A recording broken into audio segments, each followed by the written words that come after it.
This is disc 3 of Daniel Chatman's interview with Bill Roberts at his office located in Weiner, Arkansas. The date is November 30th, 2007. Why do you think many people do not include volunteering in their lives?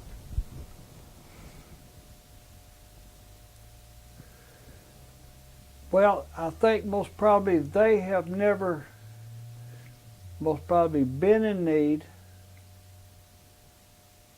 seen a need,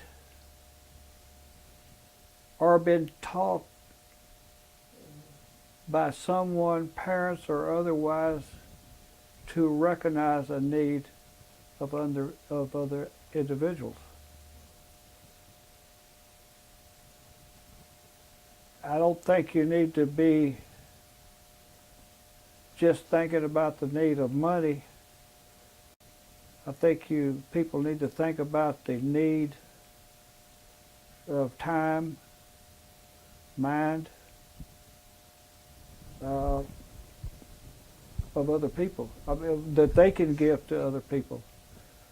I think they need to live in a manner that could be inspiring to other people, that may not ever be recognized. But just the way you try to live, and then on the other hand, I think that if you can help someone that needs help, I think you need to try to do that. You're about to talk me down. No, I hadn't talked. But, that's a good point. But I think people go through time and they finally realize or see needs of other people or other projects, or whether it be children or whether it be adults or whether it be old people or whether it be young people. And I know I can remember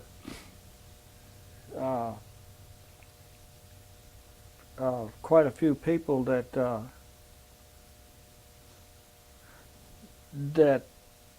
I had a need for, and would just go to them and ask them something, because I saw the way they lived, or the way they participated, or the way they handled themselves, or their experience, or et cetera, et cetera. See what I mean? If you were asked to speak to a group of young people about volunteering, what would you say? Well, main thing, do it. But I think basically I'd say the same thing. The way I answered the other question. Okay. I think you have to either see it, experience it, or be aware of it, or be taught of it, taught to recognize it, the situation when it's there. As you've looked back over the time you spent as a part of this community, who are some of the people you believe influenced things such as the rice industry, hunting, or in any other areas? Oh, that list may never stop. That's kind of like somebody getting the Academy Award and trying to thank everybody, What about some of the people that are gone now? Some of those people. Yeah, well, my dad, of course I have to be partial. I think Mr. Walford. Well, I tell you, I got to tell you a story. It won't last long. It's okay. You got a brand new tape. No, I'm not going to take it up. But my father was one of these people that you talk about volunteered, but you never knew it. Now, I don't know, and I'm not going to mention his name, but I don't know how many people in this area that he helped get loans. Mhm. Farmers, houses, whatever. But nobody ever knew it. And what's really rewarding to me is when times are hard and whatever, I've had a number of people say, "Hey, I wish your dad was still in the rice business. I wish you and your dad," but I know they mean dad. You know, I mean, I came after the fact. Now, my father told me also, he said, the way he looked at it is he started it, and then I came to help him, and then he said, we built it. So, I mean, that was an inspiration to me. And 1990, I think it was, and I shouldn't tell this, but anyway, after he passed away, a man told me, said, "I've got to tell you something." I said, "Okay." He was at the bank, and he said, "I promise your father I would never tell it, but he's gone." And he said, "It's such and such a year." He said, "Your dad came to me and he said, how much does the church owe on the building?" And he said, "What's such and such amount?" He said, "Okay, I want to pay that note off under one condition." You know what that condition was? Can you guess? I can. The one condition was you mark that note paid and you send it to the church and you don't ever tell them where it came from. And I mean, that stuck with me. Now I forgot what the original question was now, but I get off track. I'm sorry. What was the question? You were, or have you, as you look back in the time you spent in the community, who were people you believed influenced? Oh yeah, okay. Well, my father. I worked with Mr. Walford a lot. I respected Mr. Walford. Of course, I mean, we got on the ones that were deceased. I mean, it's hard to single Yeah, it is. people out. Look what Tommy Walford has done for the community. S.J. Northworthy, which is, gone. And who knows? Well, look at Leonard Sitzer. But then you don't know about the people that don't want you to know. See, I mean, it's hard to say. This has really been a good session for me too, because and I think this is what you people are doing, or it's going to be great because it's going to bring. I was just telling a guy the other day.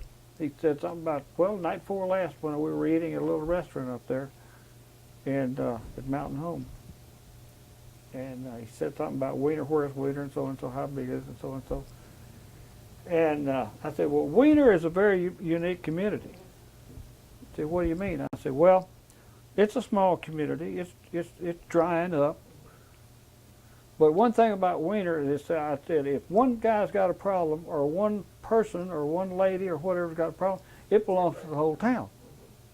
And that's just the way I've always felt about it, you see. But Lord, it's hard to single out too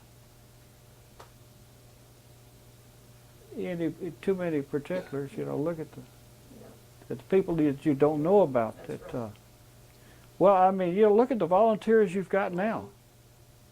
I can't think of. Look at David Swart. Yeah, Hours. Yeah. Look at yourself. Look at the people on the school board. Look at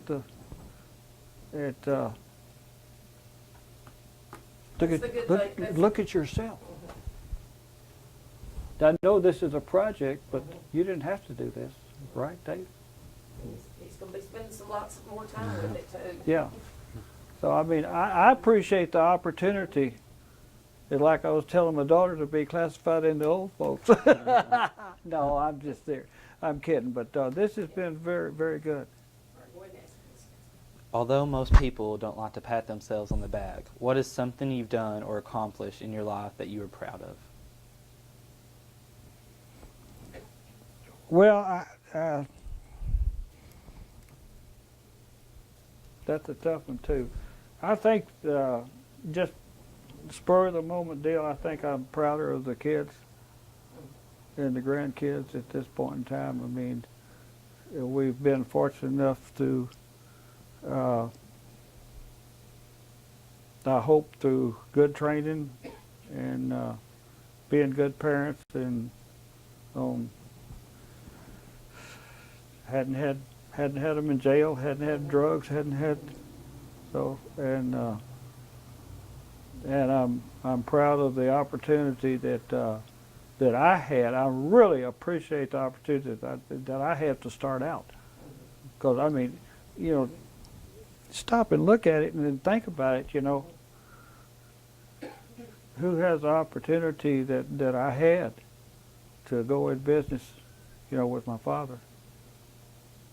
And you know, fathers and sons, they're still a bloodline. They can argue and they can fight and they can fuss and everything, but then they can sit down at the table. And so many people right now get out of school and they don't have a background or they don't have anything. But so that's why I'm proud for myself that I feel like I've accomplished something, because just like I told you what Dad said, I started it, but we built it. Finally, tell me about the biggest lesson that life has taught you, a lesson that would help a young person live a better life. Say that again, excuse me. Tell me. This is the biggie. This is the one where I want you to pray, because all my high school kids are going to hear these from everyone. So read that again. We can hear it. Okay. Tell me about the biggest lesson that life has taught you, a lesson that would help a young person live a better life.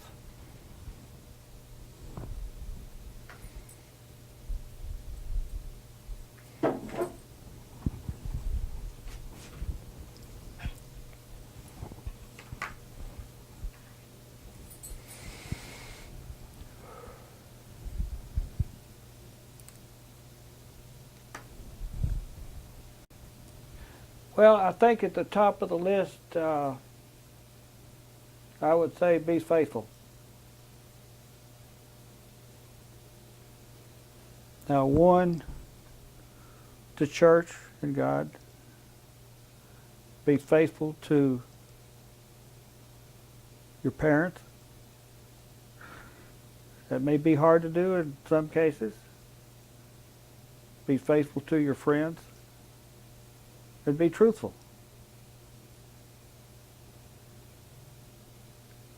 And just work hard and faithful to your teachers, faithful to everyone in general. And it may hurt sometimes, but I think it's going to be to that person's great advantage in the end. Truthful, faithful.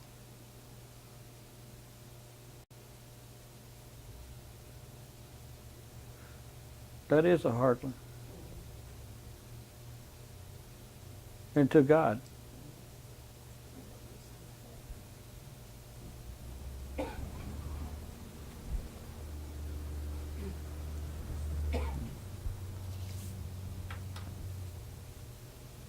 That's about all I can That On- says it all. on the spur of the moment.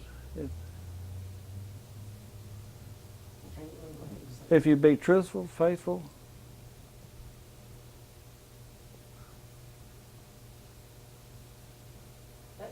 That pretty much covers everything, if you do those two things. then God. Mm-hmm. I'd like to thank you for Hey, giving your time with this. yeah, I'm sorry about the dog, and I it's actually kind of enjoyed the dog. well.